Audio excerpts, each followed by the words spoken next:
Welcome to the deep dive. Today, we're strapping into a vehicle that, it really represents a monumental shift for a brand that is just so synonymous with rugged tradition. Oh, absolutely. We're talking about the 2026 Jeep Recon. It's their first dedicated global electric SUV, and it has set the internet on fire. You've got this blend of official announcements and some really intense consumer debates. And that's really the core conflict, isn't it? Our mission today is to cut through all that noise. Uh, We need to figure out exactly how this Recon stacks up against, its legendary sibling, the Wrangler, and its main electric rival. and its main rival, the Rivian R2. So the question is, can Jeep electrify its off-road identity without compromising the capability that built its entire legacy, Mm. especially with a starting price of nearly $67,000? Before we get into any of that, the rock crawling in the mud, we have to start with the number that just stops everyone in their tracks. Mhm. When we talk performance Jeeps, you think of the gas V8 Wrangler 392. That gets you 470 horsepower, 0 to 60 in what, 4.2 seconds? That's fast for something so boxy. It is. But the Recon just rewrites that definition. Completely. The 2026 Recon Moab trim is launching with 650 horsepower and 620 pound-feet of instant torque. And that torque isn't just a peak number. It's there the second you touch the pedal. Which shaves a huge chunk off the acceleration time. A huge chunk. It's claiming a 0 to 60 sprint in just 3.6 seconds. That's faster than a lot of sports sedans. It's just a radical statement about what electric power can do in an off-road vehicle. It really is. It immediately positions the Recon as a performance machine, Yeah. not just some compliance EV. It shows Jeep is using electrification for speed, not just for emissions. Okay, let's unpack this electric powerhouse. It's built on Stellantis' new global architecture, the STLA large platform. Right. And for anyone who doesn't know, this is the foundation for a lot of their big future EVs, like the electric Charger and the Wagoneer S. So what are the fundamentals here? So it's a dual-motor all-wheel drive system. It runs on a pretty standard 400-volt architecture, and the power comes from a big 94 kilowatt-hour battery pack that's sitting low in the floor. And it has to be waterproof, right? Non-negotiable. The entire battery pack, all the wiring, the drive modules, it's all sealed. It has to be for water fording, even if, well, we'll get to how its capabilities there are a little different from a Wrangler. So high power, big battery, what does that mean for real-world use? I'm talking range and charging. Okay, so the initial Moab trim, they're estimating around 230 miles of range. Okay. Jeep is hoping that other trims might push that closer to 250 miles.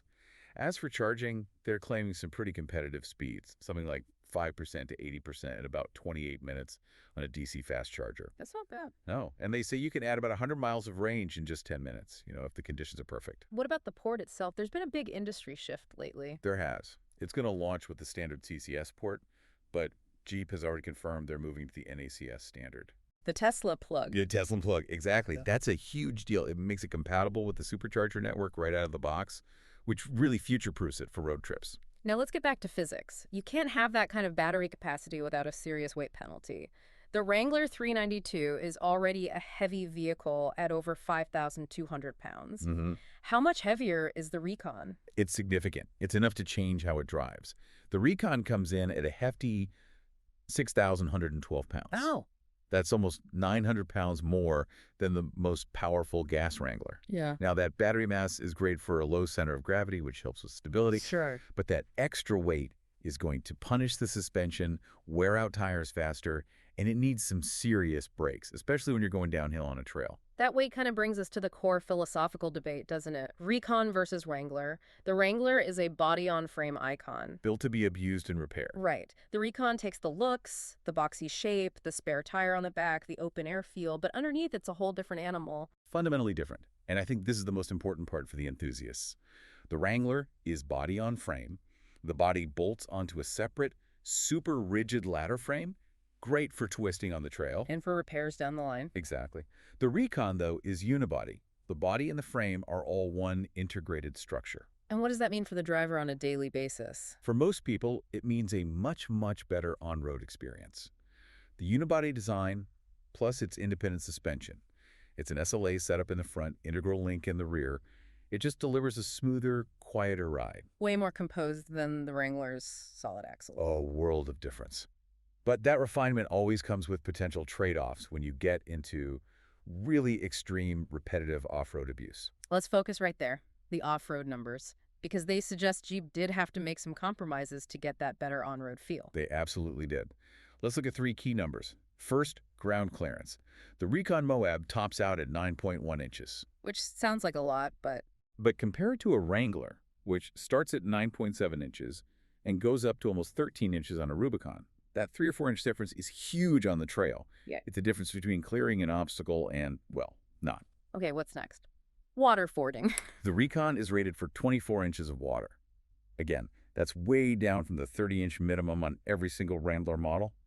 If you're someone who does serious river crossings, those 6 inches are everything. And the third point, this is the one that gets the serious rock crawlers really talking, the low-range capability.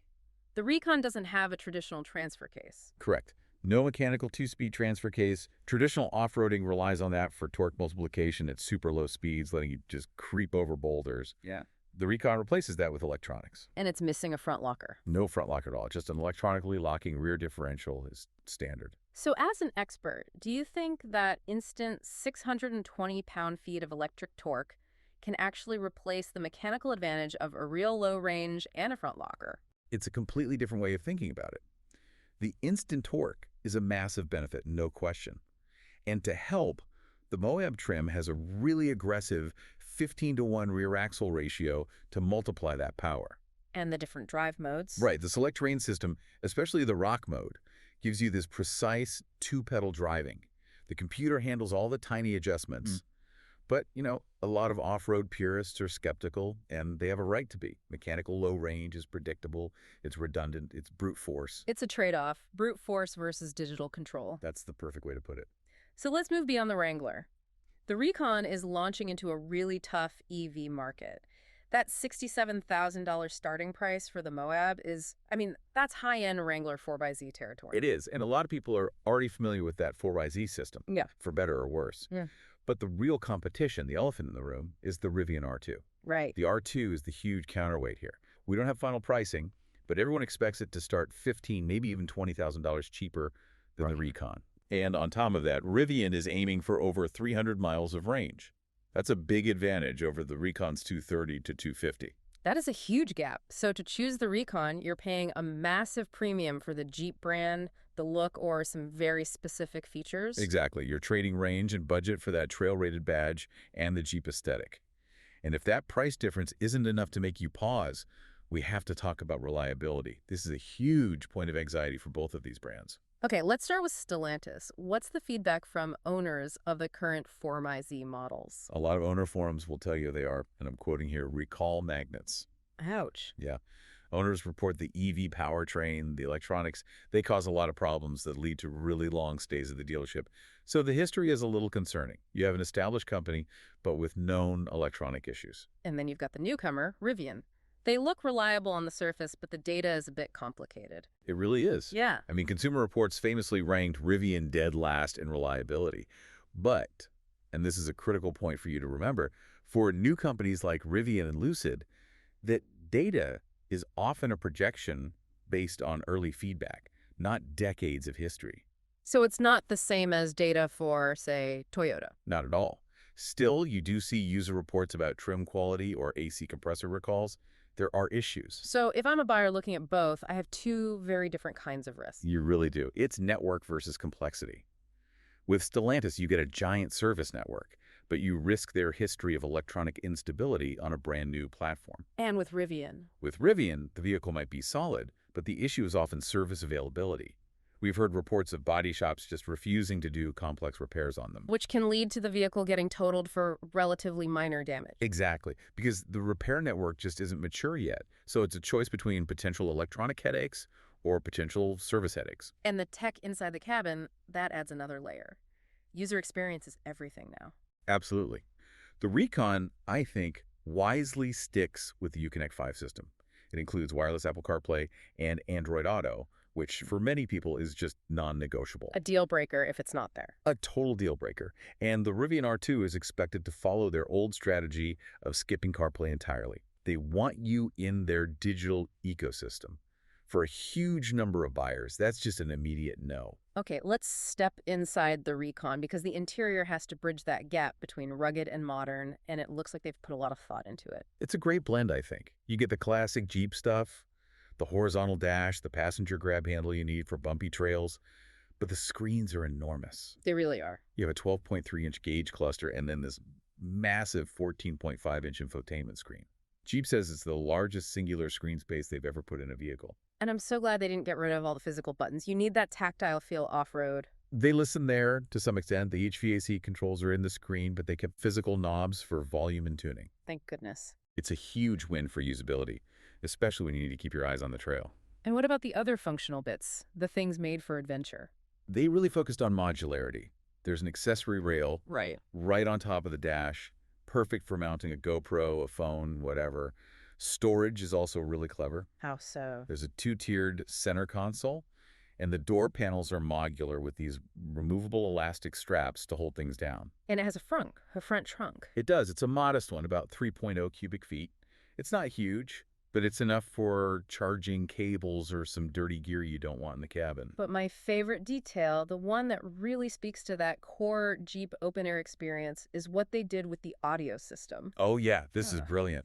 yeah. When you take the doors off a Wrangler, you lose the speakers in the doors and the sound gets pretty bad. Right. So for the Recon's standard premium Alpine system, they move the speakers to be underneath the seats. That's so smart. It is. It means you get consistent, excellent sound quality, even when the doors are off and the roof is gone. It's a design choice that really respects what the brand is all about. Okay, finally, let's talk timeline and risk. That $66,995 price is steep. When can people actually get one? The official line is that production starts early next year, so early 2026.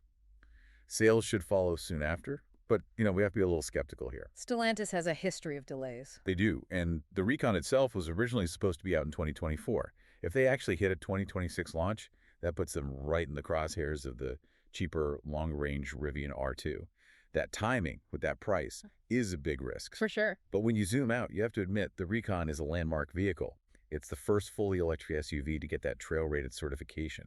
That alone signifies a huge shift for one of the most traditional segments in the auto industry. It proves the change is really happening. It's happening at the highest levels of capability. Which brings us to the final, I think, most important question for you, the listener, to think about. Given all these trade-offs, the lower ground clearance, the more limited water fording, the lack of a mechanical low range, does the Recon truly represent the future of off-roading? Is it prioritizing that instant torque and on-road comfort? Yeah. Or, despite the crazy 650 horsepower, does this new philosophy cater more to the premium suburban market, what some critics call the parking lot crawlers, while leaving the really extreme hardcore rock crawling to the traditional Wrangler? It's a fascinating question about where tradition ends and, I guess, where progress begins. Thank you for joining us for this deep dive into the 2026 Jeep Recon. We really appreciate you following along, and we look forward to the next discussion. Until then.